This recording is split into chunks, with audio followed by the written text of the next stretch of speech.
Джордж Бернард Шоу, британдық жазушы, драматург, Нобель сыйлығының иегері. Ол шынайы ислам кітабының бірінші томында былай жазады. Мен әрдайым Мұхаммедтің дінін өміршеңдігі үшін құрметтедім. Бұл икемділігі бар бірден-бір дін деп санаймын. Және сонысымен ол адамдарды өзіне тартады. Мұхаммедтің діні бүгінгі Европаға қолайлы болады деп жорамалдаймын. Білімсіздіктен немесе фанатизмнен орта ғасырлық эклектика исламды қараңғы кейіпте бейнеледі. Шынтуайтында европалықтарға Мұхаммедтің тұлғасын және оның дінін жаман көру үйретілді. Мұхаммед оларға тажал секілді болды. Ал мен болсам ол керемет адамның өмірін зерттедім ғой, және ол бұдан пәк деп санаймын. Оны адамзаттың құтқарушысы деп атауға болады. Мен сенімдімін. Егер ол сияқты адам бүгінгі әлемді басқарса, әлемдік мәселелерді оңтайлы шешіп, баршамыз сондай мұқтаж болған бақыт пен бейбітшілікте өмір сүрер едік. 19 ғасырдағы Карлайл, Гиббон және Гете секілді атақты ойшылдар Мұхаммед дінінің айтарлықтай құндылығын түсінгенін қосар едім. Және бүгінде көптеген адамдар бұл дінді қабылдады. Әрі Европаның исламдануы басталды деп айтуға болады. Егер алдағы 100 жылдықта Англия мен Европада қандай да бір діннің үстемдік құруының мүмкіндігі болса, онда бұл ислам болады. Томас Карлайл, шотландық жазушы, публицист, тарихшы. Томас былай дейді: Құрметті бауырлар, өтірікші адам дінді қалыптастырып, оны ашық таратқанын көрдіңіздер ме? Құдаймен ант етемін, өзін құрылысшымын деп атаған өтірікші адам тіпті кірпіш үйде сала алмайды. Себебі ол әктәстің, гипстің, саз балшықтың және соған ұқсастың ерекшелігін білмейді ғой. Көз бояушының тұрғызғаны үй емес, шұрық тесік төмпешік немесе әртүрлі қосындылардың үйіндісіне ұқсас болар еді. Жоқ, мұндай құрылыс 12 ғасыр бойы құламай, 200 миллионнан астам адамдардың жүрегінен орын алуға лайықты емес. Алайда ондай құрылыстың бағаналары майысып, күмбезі құлап, бұрын соңды болмағандай болуға лайықты. Сол себепті біз Мұхаммедті өзінің зымиян мақсатына жету үшін қулық пен айла қолданатын өтірікші немесе көз бояушы деп әсте санамаймыз. Біз оны билікке ұмтылды немесе монархтардың деңгейіне және соған ұқсас арсыз мақсаттарға жетуді қалады деп санамаймыз. Ол міндеттелген ісі ашық ақиқаттан басқа ештеңе емес. Ал оның сөзі сөзсіз шындық. О жоқ, Мұхаммед өтірікші де, қиялшы да болған жоқ. Және бұл айқын ақиқат кез келген өтірік пен имансыз адамдардың дәлелдерін жоққа шығарады. Эдуард Гиббон, ағылшын тарихшысы, ол былай дейді: Мұхаммедтің сенімі ауытқушылық пен екі ойлылықты болдырмайды. Және Құран Құдайдың жалғыздығына жарқын куәлікпен қызмет етеді. Оның шынайы уағыздары мүдделестерін ақыл мен дін аясында игілікпен топтастыруын жалғастыруда. Бұл үгіттеу емес, біздің назарымыз оның дінінің ұзақ қызметіне байланған. Мекке мен Мәдинада судан тазда идеялардың ыстық әсері бір түйірге де бәсеңдеген жоқ. Африкалықтар, азиялықтар мен түріктер үшін Құранның жетекші жұлдыз рөлі сөнбейді. Бұл идеологияның жақтастары өздеріне тән эмоционалдық, оптимизм мен парасатын микронға да жоғалтпай, кез келген ауытқушылықтар мен фракцияларға қарсы құлшыныспен күреседі.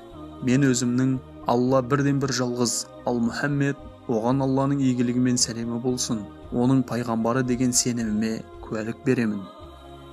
Иммануил Кант, немістің ұлы философы, оны немістің классикалық философиясының негізін құрушы деп атайды.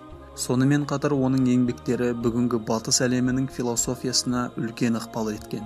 Оның ислам діні туралы айтқан сөздері жоқ. Алайда 1755 жылғы докторлық диссертациясында Бисмиллахир-рахманир-рахим деп жазылған. Яғни аса қамқор, ерекше мейірімді Алланың атымен бастаймын.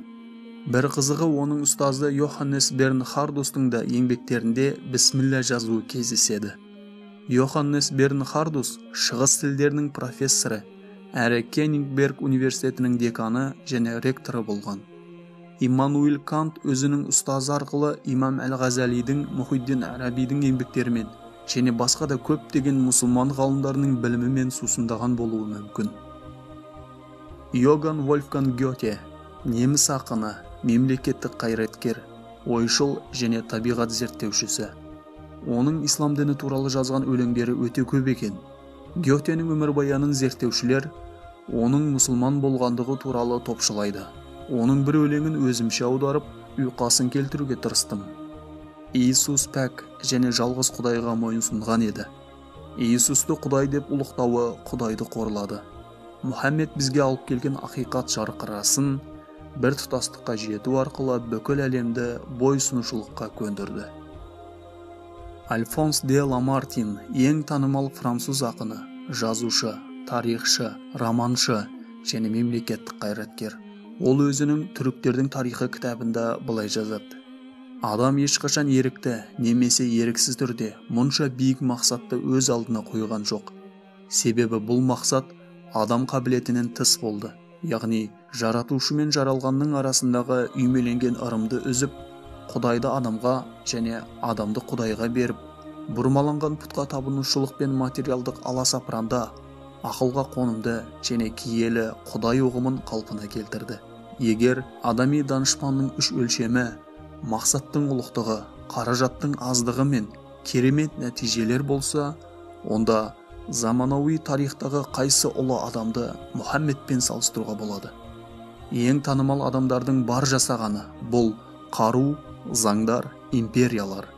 Олар тек материалдық дүниелерді ғана жасады, сөйте тұра жасағандары көз алдарында құлдырап отырды.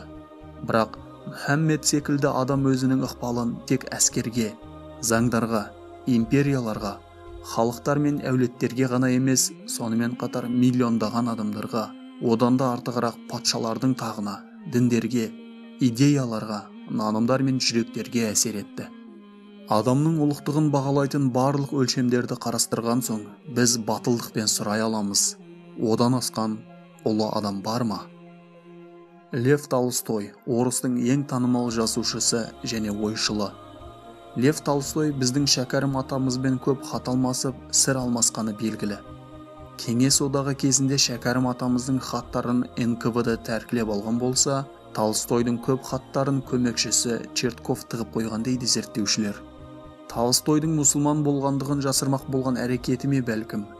Шәкәрім атамыз былай дейді: танбаймын шәкіртімін Толстойдың, алдампаз, арам сопы кәпір қойдың.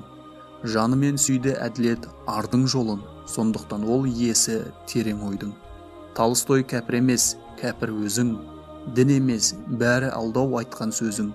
Көңілің соқыр, надансың, бейілің қара, нұр жарығын қалайша көрсін көзің. Шәкәрім атамыз Толстойды кәпір емес деп айтып отыр. Сонымен Лев Толстойдың 1884-1909 жылдардағы Ясная Полянасынан деректерді келтіремін. Егер сіз менімен бірге бір дінде болсаңыз, мен аса қуанышта болар едім. Сонда сіз менің өмірімді аздап ұғынар едіңіз. Байлық, даңқ, құрмет секілді жетістіктер қазір менде жоқ. Достарым, тіпті туыстарым да менен теріс айналды. Либералдар мен эстеттер мені есуас санайды, немесе Гоголь секілді ақылы таяз деп біледі.